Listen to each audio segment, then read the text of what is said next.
It began with a drop. Not outside, but in the hallway. A single bead of rain falling from the ceiling with no cloud in sight. They stared at it, not afraid, just confused, and strangely understood. Soon it rained in the kitchen. Gentle, like sadness you no longer resist. The dishes clinked softly under the droplets, and still, they didn't try to stop it. They just stood in it, letting it be. Each room had its own weather. The bathroom was a thunderstorm.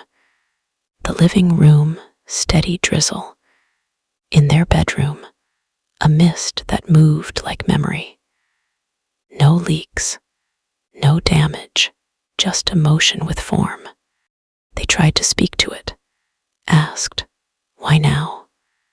But the rain didn't answer in words, only in feeling. A weight lifting, drop by drop. A body remembering how to be honest again.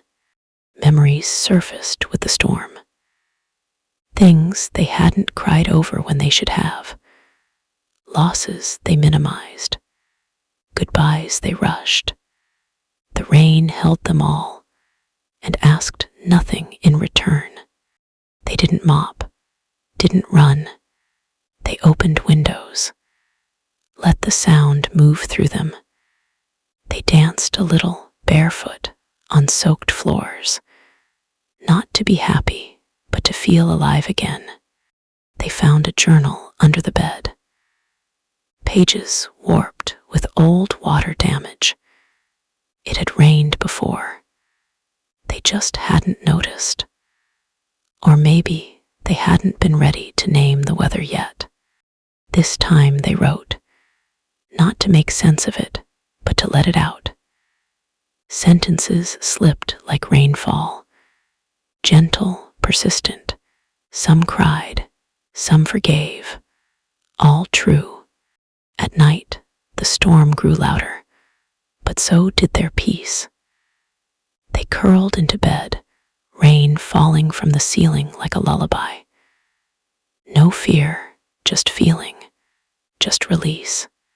They dreamed of a house that cried for everyone who couldn't. A safe place where grief didn't have to knock first, where tears had room to fall freely, and stillness was holy.